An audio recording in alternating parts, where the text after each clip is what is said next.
Hello students,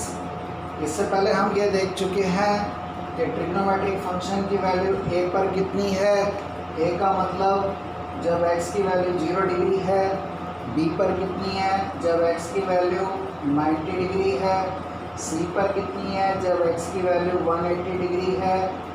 और d पर कितनी है जब x की वैल्यू 270 डिग्री है। जब ये पॉइंट P ऐसे मूव करता जा रहा है, घूमता जा रहा है और घूमने के बाद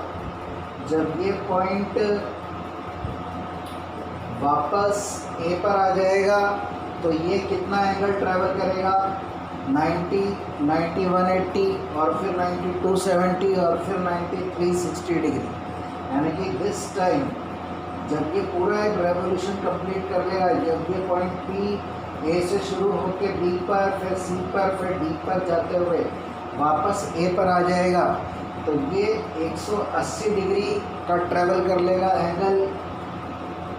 तो इसका मतलब x की वैल्यू इस टाइम 360 डिग्री होगी और 360 का मतलब 2 पाई रेडियन हो गया, क्योंकि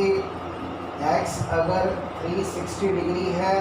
तो अगर इसको रेडियन में कन्वर्ट करना है तो आप इसको पाई बाय 180 से डिवाइड कर देंगे। 180 इंटू 2 मतलब 2 पाई रेडियन आ गया। वैसे भी आपको पता है कि पाई का मतलब होता है 180 डिग्री, तो ये 2 पाई रेडियन का मतलब 360 डिग्री। तो जब x की वैल्यू 260 डिग्री होगी, 2 पाई रेडियन होगा,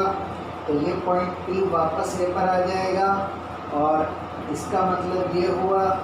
P के कोऑर्डिनेट्स वही होंगे जो A के होंगे, परंतु P के कोऑर्डिनेट्स हम बोलते हैं cos x और sin x और A के कोऑर्डिनेट्स A, क्योंकि ओरिजिन है, ओरिजिन और A के बीच में एक डिस्टेंस है तो इसका जो x कोऑर्डिनेट होएगा वो 1 होएगा और क्योंकि ये x एक्सिस पर है तो इसका y कोऑर्डिनेट 0 होगा। तो इसका मतलब ये हुआ A के कोऑर्डिनेट हुए 1, 0 परंतु बट दिस टाइम x की वैल्यू है 2 पाई, तो x की जगह हम 2 पाई सब्स्टिट्यूट कर सकते हैं। तो इसका मतलब हुआ cos 2 पाई और sin 2 पाई इसके इक्वल हुए 1, 0। तो इसका मतलब ये हुआ कि sin 2 पाई की जो वैल्यू है वो 0 होनी चाहिए, cos 2 पाई की वैल्यू 1 होनी चाहिए, टेंजेंट 2 पाई लें तो it is sine 2 pi over cos 2 पाई है, साइन 2 पाई 0, cos 2 पाई 1। 0 को नॉन जीरो से डिवाइड करोगे तो 0 आएगा। फोर्थ कोटेंजेंट 2 पाई तो it is cos 2 pi over sine 2 pi. cos 2 pi is 1, sine 2 pi 0। 1 को 0 से डिवाइड करेंगे तो नॉट डिफाइंड आएगा, तो ये नॉट डिफाइंड हो गया। फिफ्थ सेकेंड 2 पाई तो it is 1 by cos 2 pi, यानी कि 1 बाय 1 तो it is 1 and the sixth one is cosecant 2 pi तो it is 1 by sine 2 pi, यानी कि 1 by 0 and 1 by 0 is not defined. तो इसका मतलब ये हुआ कि जैसे जैसे ये पॉइंट P A से B, B से C, C से D और D से वापस A पर आएगा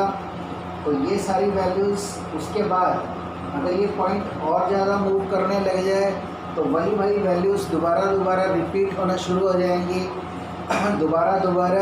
दोहराने लग जाएंगी। इसका मतलब अगर आपको सभी ट्रिग्नोमेट्रिक फंक्शन की वैल्यू 0 से 360 डिग्री तक पता है तो आगे फिर वो वैल्यूज़ जो है रिपीट होनी शुरू हो जाएंगी, यानी कि जो 0 से 360 के लिए है वही आगे 360 से 720 के लिए होएगी और फिर वही